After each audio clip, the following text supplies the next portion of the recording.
Resumen de unidad 3 de la asignatura Aprendizaje y Conducta Adaptativa, cuarto semestre, licenciatura en Psicología UNAM.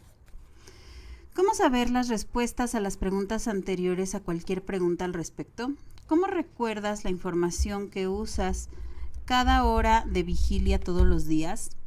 La memoria es el medio por el cual retenemos y aprovechamos nuestras experiencias pasadas para usar esa información en el presente. La memoria de reconocimiento suele ser mucho mejor que el recuerdo.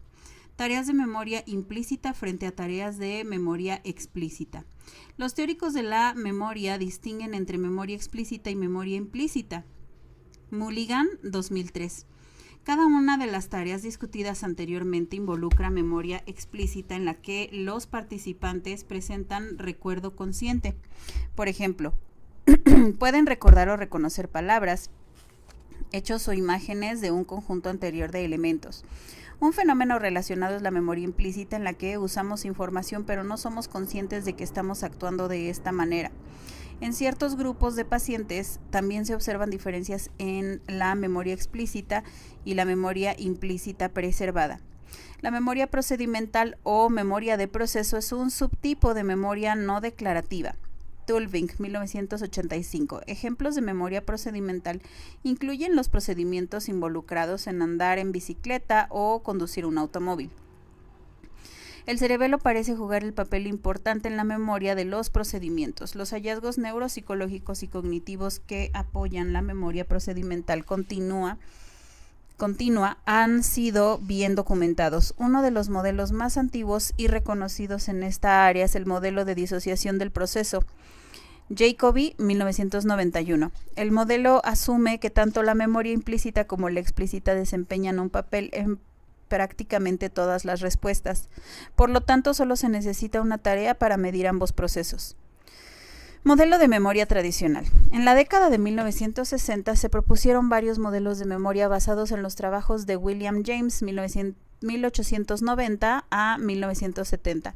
Uno de ellos, propuesto por Vaught y Norman en 1965, diferenciaba entre la memoria primaria, que almacena información temporalmente, y la memoria secundaria, que retiene información a largo plazo. Sin embargo, en 1968, Atkinson y Shiffrin presentaron un modelo alternativo que dividía la memoria en tres sistemas: un almacén sensorial para información breve y limitada, un almacenamiento a corto plazo con capacidad también limitada pero mayor duración, y un almacenamiento a largo plazo de capacidad casi ilimitada para retener información de forma indefinida. Estos modelos proporcionaron un marco conceptual para comprender cómo funciona la memoria humana. El modelo propuesto por Atkinson y Shiffrin distingue entre receptáculos de retención de información denominados memoria y la información almacenada en ellos. Estos receptáculos son conceptualizados como memoria sensorial, memoria a corto plazo y memoria a largo plazo. No se sugiere que sean estructuras fisiológicas distintas, sino más bien construcciones hipotéticas que ayudan a comprender el funcionamiento de la memoria. Estos receptáculos actúan como modelos mentales para comprender el fenómeno psicológico. El modelo enfatiza los receptáculos pasivos, donde se almacena información, pero también incluye procesos de control que regulan la transferencia de información entre los receptáculos. Almacenamiento sensorial. El almacenamiento sensorial actúa como un depósito inicial de una gran cantidad de información que eventualmente se transfiere a la memoria a corto y largo plazo. Se ha argumentado a favor de la existencia de una tienda icónica, que es un tipo de almacenamiento sensorial visual que retiene información por periodos extremadamente breves. La información en la tienda icónica se almacena en forma de iconos, que son imágenes visuales que representan objetos o eventos. Estas representaciones suelen ser similares a los objetos o eventos que están siendo representados. Aunque existen pruebas convincentes de la existencia de esta tienda icónica, aún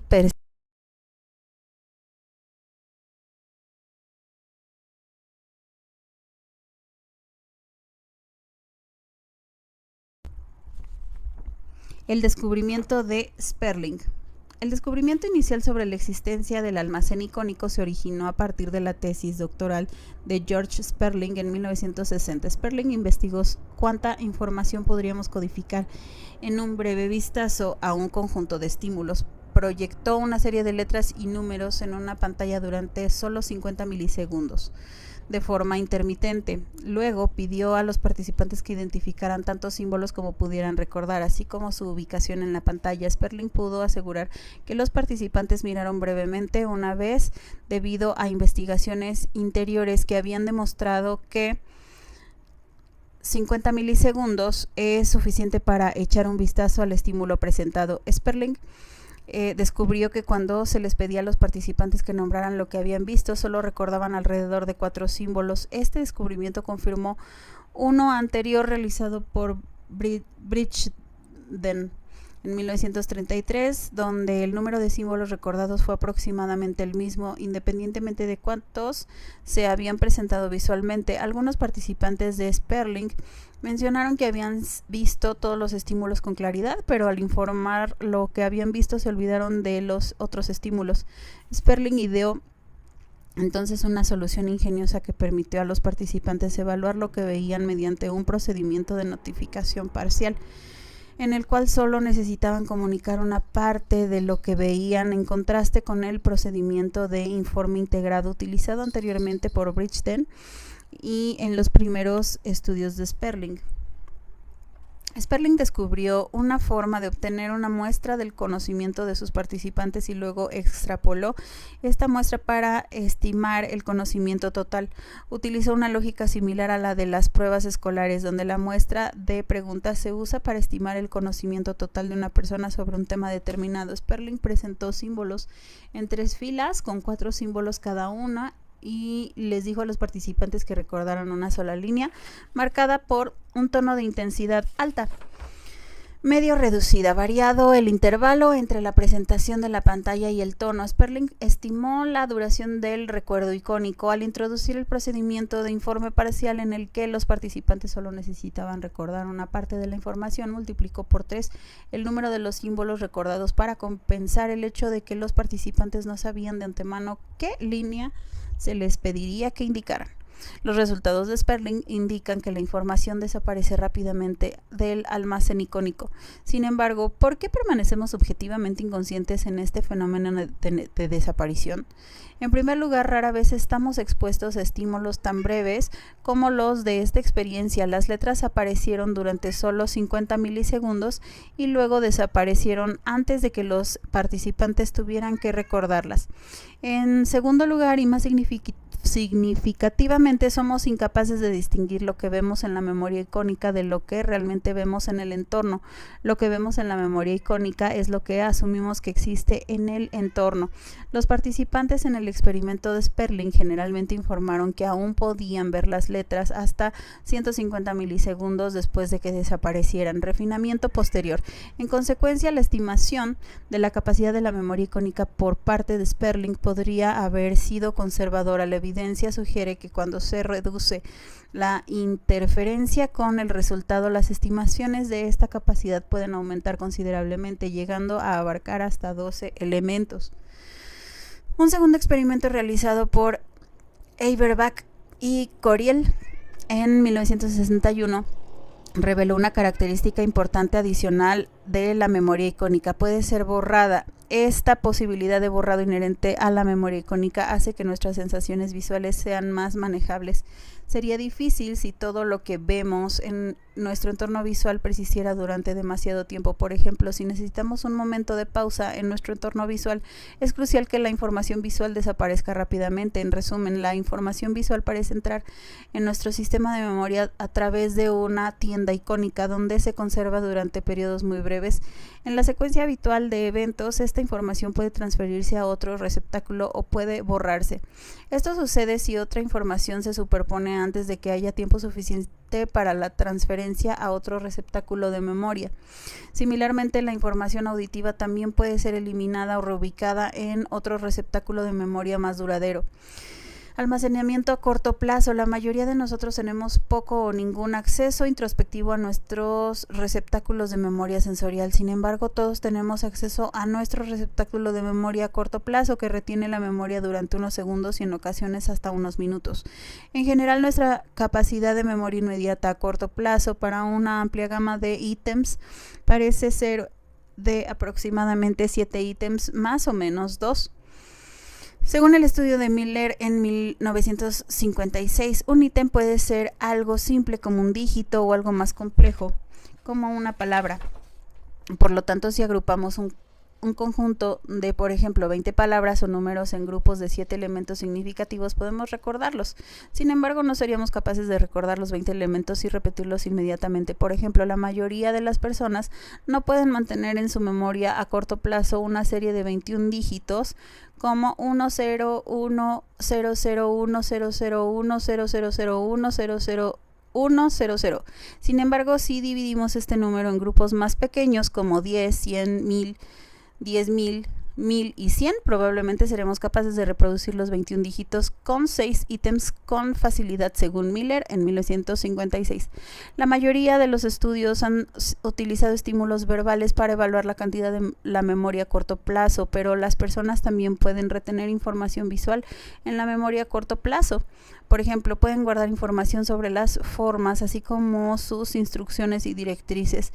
¿Cuál es la capacidad del almacenamiento a corto plazo para retener información visual? ¿Es más pequeño o igual o tal vez mayor? Un equipo de investigadores se propuso determinar la capacidad de almacenamiento a corto plazo de información visual mediante experimentos. Luke Vogel, 1997, Vogel, Goodman, Luke, 2001. Presentaron a los participantes 2 tableros visuales en secuencia, cada uno conteniendo estímulos de 3 tipos: cuadrados de colores, líneas negras con diferentes orientaciones y líneas de colores con diferentes orientaciones. El tercer tipo de estímulo combinaba características de los 2 primeros. Los participantes debían indicar si los 2 tableros eran iguales o diferentes entre sí, siendo la diferencia limitada a una sola característica si eran diferentes. Los resultados mostraron que los participantes podían retener alrededor de 4 ítems en su memoria visual a corto plazo, lo cual está dentro del rango de estimaciones previas. Esto fue consistente independientemente de si se variaban las características individuales o los pares de características en los estímulos. Por lo tanto, la retención parece depender más del número de objetos que del número de entidades. Los investigadores encontraron que la memoria a corto plazo puede retener aproximadamente 4 elementos para las letras firmadas. Este hallazgo es consistente con trabajos previos de la memoria visoespacial a corto plazo, almacenamiento a largo plazo. Sin embargo, cuando la mayoría de nosotros nos referimos a la memoria, generalmente nos referimos a la memoria a largo plazo. La cantidad de información que podemos retener en nuestra memoria a largo plazo es difícil de determinar, ya que no sabemos cuál es su límite exacto ni cómo ponerlo a prueba. Algunos teóricos han sugerido que la capacidad de la memoria a largo plazo podría ser infinita en términos prácticos. En cuanto a la duración de la información en la memoria a largo plazo, tampoco hay una respuesta clara. En la actualidad no tenemos evidencia de un límite absoluto sobre cuánto tiempo puede almacenarse la información en la memoria a largo plazo. Schmidt y otros editores en el año 2000 investigaron el efecto del almacenamiento permanente de los nombres de las calles cercanas a las casas donde vivían niños. Algunas personas, como yo mismo, pueden recordar perfectamente los nombres de las calles vecinas de su infancia, incluso después de más de 40 años. Estos hallazgos sugieren que el almacenamiento permanente de la memoria puede ocurrir incluso para información aprendida pasivamente. Algunos investigadores sugieren que el almacenamiento permanente podría construir un sistema de memoria distinto, mientras que otros, como Neisser, 1999, argumentan que un sistema de memoria a largo plazo puede explicar ambos casos. Sin embargo, el problema aún no se ha resuelto definitivamente hasta el día de hoy. Harry Barrick es profesor de investigación de psicología de la Universidad Wesleyan de Ohio. Es mejor conocido por sus estudios sobre la retención permanente de información de la memoria semántica. Se ha demostrado que los conocimientos no repetidos pueden permanecer en la memoria durante 25 años o más, como por ejemplo en el caso del reconocimiento de compañeros conocidos durante los años de bachillerato y no vistos ni recordados desde entonces. El modelo de niveles de procesamiento. Una desviación radical del modelo de memoria de los 3 receptáculos es representada por la estructura de los niveles de procesamiento, respuesta por Craig y Lockhart. en 1972. Este modelo postula que la memoria no tiene 3 o incluso ningún nivel específico de receptáculos distintos, sino que varía de acuerdo con una dimensión continua en términos de profundidad de codificación. En este modelo teóricamente existe un número infinito de niveles de procesamiento en los que se pueden codificar elementos sin límites claros entre un nivel y el siguiente. El énfasis está en el procesamiento como la clave para el almacenamiento, y el nivel en el que se almacena la información dependerá en gran medida de cómo se codifique.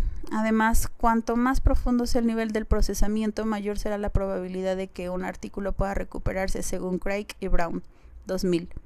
3 niveles diferentes de procesamiento son, en orden progresivo de profundidad, eran de naturaleza física, fonológica y semántica.